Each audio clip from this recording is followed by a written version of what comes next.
Hello everyone, a very warm good evening to all of you. I am Kajal Kumari and I'm a student of MK Jaiswal classes. And today I want to thank my teacher Manish sir for giving me this wonderful opportunity to explain the topic management. Now let's move on to the topic. Okay, let's start. Introduction of management. I would like to teach introduction of management with an example. एक लड़का है, उसको TV भी देखना है, football भी खेलनी है, बुक्स भी पढ़ने हैं, मन तो नहीं है बट पास होने के लिए, और पार्टी भी करनी है. He wants to do everything but he is not able to do anything properly.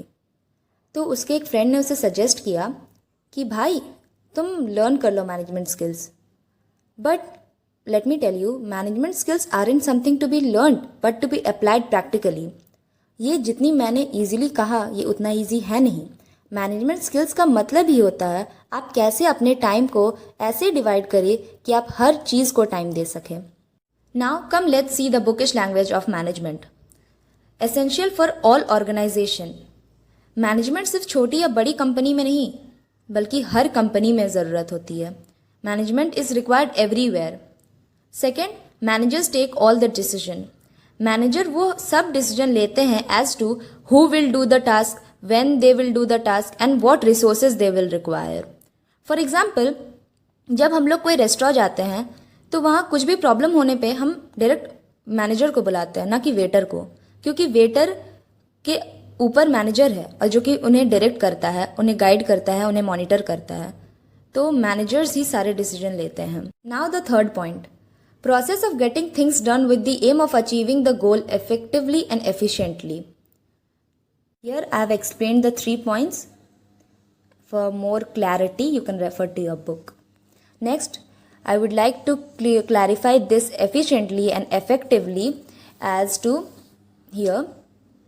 Effectively and efficiently. Completion of task or achieving the goal with minimum cost or optimum utilization of resources. A boy said that he will use his human resources or financial resources and bring the maximum output. So, what will he be called? He will be called as an efficient person if he does so. Effectively, completion of task or achievement of goal on time. A boy says he will complete the work in 2 hours, and if he does so, he will be called as an effective person. This was the difference. You see it properly. Even I got confused during my time, so learn efficiently and effectively nicely. Next, let's move on to features of management. Features of management. First is goal oriented. Management aims at achieving the organizational objective and focuses on end result. Second is pervasive. Managerial activities are performed in all types of organization and at all levels. Management is required in all organizations, whether big or small. Third is continuous. Management is a continuous process and a never-ending function. And all functions of management are performed continuously. Fourth point is dynamic. Management has to make the changes in goals, objectives and other activities according to changes taking place in the environment. Fifth is group activity. Management always refers to a group of people involved in managerial activities. Each individual has to perform his or her part of the work. Next is importance of management. First importance is it helps in achieving group goals. Management tries to integrate the objectives of individuals along with organizational goal. Management directs the efforts of all the individuals in the common direction of achieving organizational goal. Second is management increases efficiency. Managers try to reduce the cost and improve productivity with minimum wastage of resources. Management insists on efficiency and effectiveness in the work through planning, organizing, staffing, directing and controlling. Third point is it helps in development of society. Efficient manager always has multiple objectives. They give due importance to social obligations towards different group of people such as employees, customers, suppliers, etc. It insists on providing quality goods, competitive salary, create employment opportunity, etc. And the fourth point is dynamic organization. It creates dynamic organization. Organizations have to survive in dynamic environments, so managers keep making changes in the organization to match the environmental changes. I hope you understood importance of management nicely. Now let's move on to nature of management. Is nature of management. To conduct whether management is science, art or profession, we must understand the feature and meaning of science, art and profession and compare them with management meaning and features. First is management as science. Management as since management deal with human being and human behavior cannot be predicted accurately. This feature of science is partially present, so management can be called as inact science. Next is management as an art. First is systematic body of theoretical knowledge. In every art, there is a systematic and organized study material available to acquire theoretical knowledge of the art. For example, various books on different ragas are available in music. So this feature of art is present. This feature of art is also present in management. Third is management as profession. First is specialized knowledge. In every profession, there is a practice of systematic body of knowledge which helps the professionals to gain specialized knowledge of that profession. In case of management, also there is availability of systematic body of knowledge. There are number of books available on management studies. Scholars are studying various business situations and trying to develop new principles to tackle these situations. So presently, this feature of profession is present in management also. Second, use of code of conduct. For every profession, there are set of ethical codes fixed by professional organizations. In case of management, there is growing emphasis on ethical behaviors of management. So presently, this behavior of profession is not present in management, but very soon it will be included. Next, we move on to levels of management. There are 3 levels: top level, middle level, and supervisory, also known as lower level. First level consists of chairman, board of directors, CEO, CFO, etc. And there are more in your book. You can refer to your book. Now let's move on to the functions of top level. First is the determine objectives. The top level managers formulate the main objectives of the organization. They form long term as well as short term objectives. Second is plans and policy formation.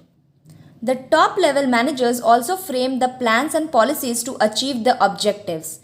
Third is organizing activities. The top level management assigns jobs to different individuals working at different level. Actually the middle level. And the last is assembling all resources. The top level is responsible for arranging all the finances required to carry on day-to-day activities. They buy fixed asset to carry on business activities in the organization. Next, we move on to the middle level of management. The middle level consists of departmental heads such as purchase department head, sales department head, finance manager, marketing manager, etc. They act as a linking pin between the top and the lower level management.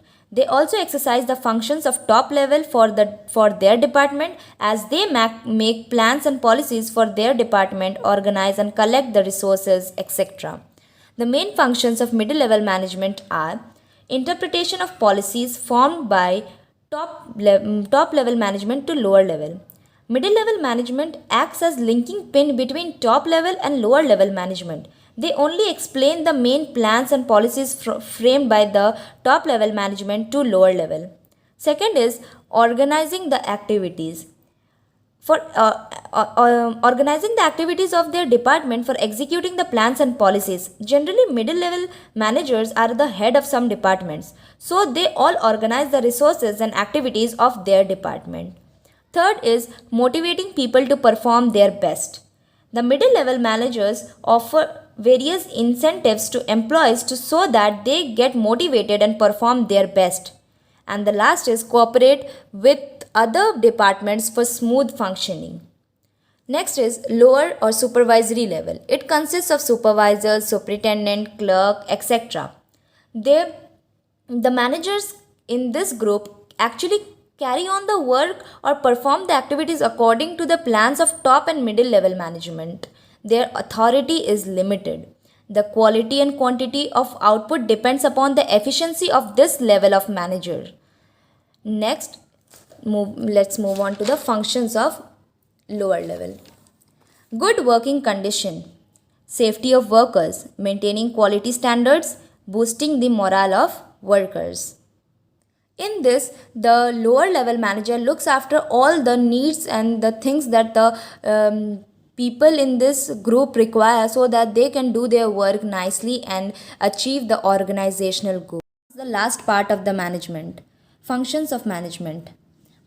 Functions of management, regardless of size, nature, and type of organization, all the managers have to perform some of the basic functions, which are planning, organizing, staffing, directing, controlling. First is planning. Planning is always the first thing performed by every manager.